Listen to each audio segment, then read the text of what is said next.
I'm going to go a whole episode without even saying the word Sword Art Online.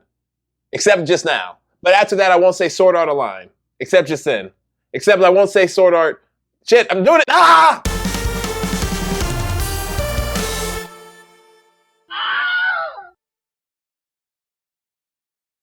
It's Pride Month. Yes, people, you heard it. From your boy Derangerous here, I wish you all a happy Pride Month. It is that time of the year where we should show respect towards people who represent the LGBTQIA community. Even though that should already be a thing for 365 days a year, but I digress.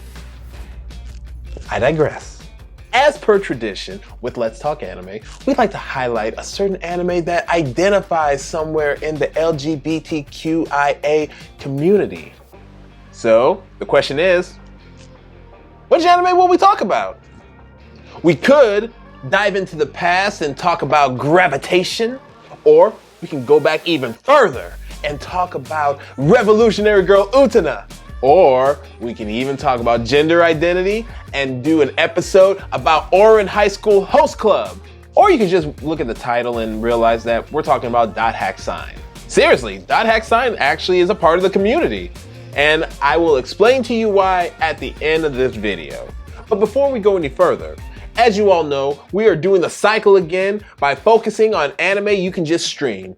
So, with that being said, you're gonna have to thank Chrissy for this anime, as she is the one who suggested Dot Hack Sign. Also, heads up, if I say some things that are going to offend some people about Dot Hack Sign, which I am 75% positive I might, blame Chrissy for this, okay? She suggested it, y'all voted for it, we're doing this. To understand Dot Hack Sign, you gotta understand the creator. Well, actually, to really understand Dot Hack Sign, you gotta understand Dot Hack. But we'll get to that in just a moment. Koichi Mashimo and Kazunori Ito. Ito's the writer, Mashimo's the director. You see, Ito is known as one of the greatest screenwriters in anime, okay? He's a big fucking deal. This is the same man who wrote the screenplay for the original Ghost in the Shell movie, as well as for the movie Digital Monster X, which is a Digimon thing, but he's a big deal, okay? The man is kick-ass. He always, and I mean almost 99.9% always works with Mashimo when it comes to directing. And Mashimo's style of directing is known for really focusing in on strong women who can take command and take charge, as well as LGBTQIA couples, which is in Dot Hack Sign. So yeah, Chrissy got lucky on this. A key fact about Mashimo's style of directing is music. The music sets the mood. He's like Shinichiro Watanabe when it comes to music. This is something that really paints a picture and the intensity of the scenes. And trust me, the music in Dot Hack is very memorable. You know what the scene is trying to convey by the music you hear. Now, I can keep going on and on about Mashimo and Ito, but let's already dive into the plot that is the greatness of Dot Hack Sign, okay? The plot is this: video games. There you go. Okay, fine, there's more. In the year 2000, clippity clop, you've got a brand new, sexy online game called Zawardo. I had to make a JoJo reference. Don't fucking judge me. But yeah, there's a hot new online game called The World. It's an online RPG. It's like World of Warcraft, except not as immersive and lacking night elves. In The World, you've got several different classes. You've got the Wave Masters, which are spellcasters who do not surf. Okay, yes, I thought they surfed. You've got the Blade Masters, just, basic swordsmen. You've got the Heavy Bladers. The name pretty much tells you what they are. You've got the Heavy Axemen. That also tells you what they are. Then you've got the Twin Blades. They just two swords. And last but certainly not the least, you have the Long Arms. They fight with spears. Yes, it is a stupid name, and I don't know why they just couldn't go with spear wielders. To continue, eventually in the world, somebody gets trapped and they cannot log out. And as a result, if they die in the world, they just come back to life in the world. I mean, they don't die in real life or anything. It's just their body is now in a coma, which sucks. So now it is the duty of some players to go in and try and help said player come out of said coma as well as log out. You know, like that one anime, except better. Let's meet the characters of Dot Hack Sign, shall we? Our first character is a wave master named Tsukasa. He is basically an asshole when you first meet him. No, seriously, when I first saw Tsukasa, I did not like him, okay? There was just something about him that rubbed me the wrong way. It could be the fact that, well, I don't know. He's a, overly pretentious ass. But damn it, at the end, you understand him so much better, and it kind of makes sense why he does. Oh, what the hell am I saying? It definitely makes sense why he acts the way he does. Our next character is Tsukasa's best friend, Mimiru. Mimiru is, she always believes in Tsukasa. Oh, and she's a heavy blader. Can't forget that. Okay? I mean, it's an anime with a whole bunch of characters with some really sick weapons. You know shit is gonna go down where they will have to use these weapons. And she acts a bit like an ass towards new people. I mean, if she has friends, she will value them, treat them with respect, and always believe in them no matter what. If you're not her friend, she's going to act like a bitch towards you. I'm just gonna say it. She does. Okay, she's not really that nice, okay? She too acts pretentious. Next up is Bear. Bear has to be my favorite character in that whole series, okay? He is a very, very nice guy, okay? He's not acting pretentious, he's not a snob, he's not a douchebag or an asshole. He's just a nice guy. He likes to go into the world and mentor new players in how to get through certain levels in the world. And he will be a good friend and stay by your side until you're ready to go off on your own. Bear is a very caring person. Our next character is also a wave master, BT. For starters, I bet you're wondering, what does BT stand for? Bacon and tomato. I'm dead serious. It really does stand for bacon and tomato. You see, she likes BLTs, but she hates lettuce, so BT. BT is, yeah, she's also pretentious and a snob. She's full of herself. She tends to only gravitate towards older men, okay? Hates kids, and tends to act very catty towards women, especially younger women. Next, you've got Lady Subaru, the heavy axeman. Subaru has a sweet ass axe, okay? I'm just gonna say it. Her axe is badass and it looks amazing. Now, if only she actually uses it. She mainly keeps it around just to show that she is a leader. But the leader of what, you ask? She's the leader of a group called the Crimson Knights. Their goal? They police the world. That's it. Finally, there's Silver Knight, Krim, and Sora. I'm just gonna be quick about these three. Silver Knight kisses Subaru's ass. Krim hits on Subaru.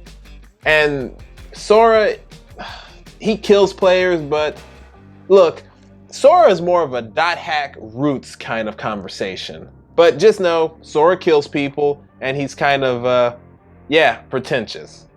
You know what? Silver Knight is also pretentious.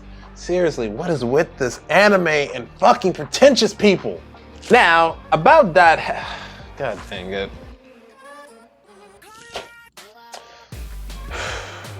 You know what? I have to say this.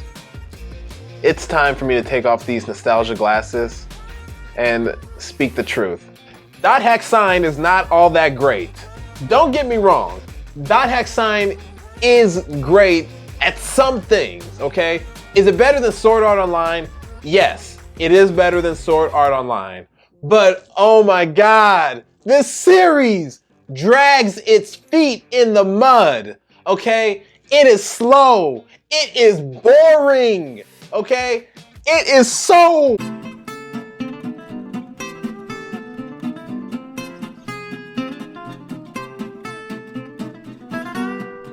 What this series does right is talking about the concepts of escapism, okay? You got people who use this online game to escape their lives in the real world.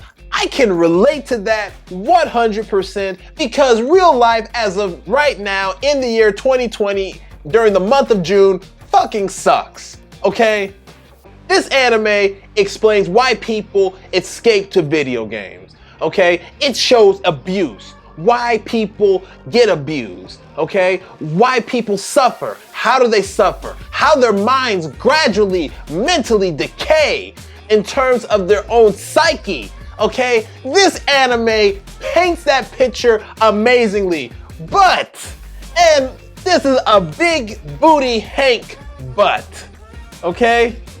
This anime is full of itself. And what makes this anime full of itself? You have no fucking idea what is going on because nothing really happens, okay? It takes a while for the plot to really kick off and for these concepts to really be known. But when it is known, it's awesome. It's just hard to get there. To really understand Dot Hack Sign, you don't have to understand the creators. You gotta actually understand what the fuck is Dot Hack as a whole, okay? And as a whole, it's a series of both video games and manga and anime, all of which have different continuities and some actually connect. You almost have to play the other games that are associated with Dot Hack Sign, which would be Dot Hack Infection, Mutation, Outbreak, and Quarantine. And this is what's really sad. We are in the year 2020, and we have a whole bunch of options for streaming services. You can live stream Dot Hack Sign on Hulu, okay? Or use Funimation, whatever. The question is, how do you play the Dot Hack games? Well, here's the thing. The games came out in the early 2000s for the PS2.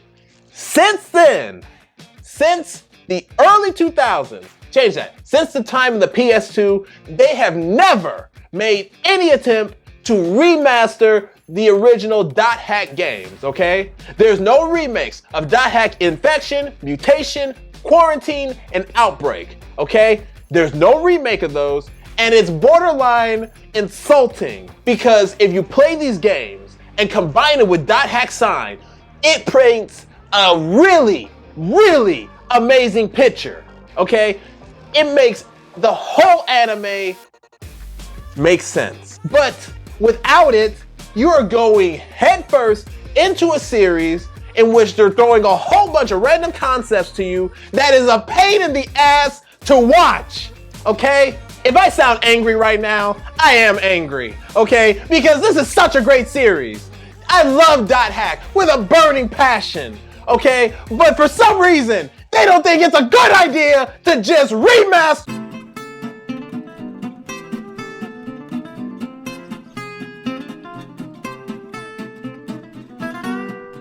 So, spoiler alert, and this is your only warning, Tsukasa is not a guy in real life.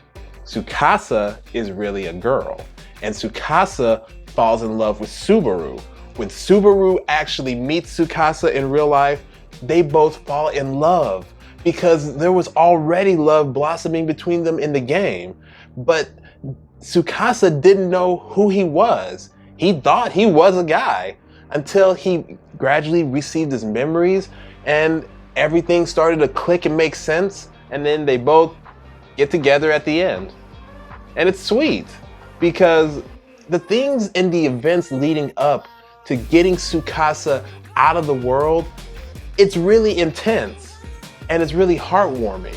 Despite the fact that this is an anime series where you've got a whole bunch of people in an online game carrying around sick-ass weapons, not really using them. It really does tell a really great story. Now, if only the games would come out so people can understand it a lot better. So yeah, that was another fun episode of Let's Talk Anime. As usual, I'm your host, Dare Ranger Russ. If you like this episode, do me a favor and like, comment, subscribe. And if you're on YouTube, hit the bell icon so that way you get notifications for new episodes. And also, thank Chrissy for this. Tune in next time where we're not escaping it. Let's do some more video games, but this time with Netflix. Until then, peace out. Okay. Dot hack sign episode. Just like Shinichiro Watanabe.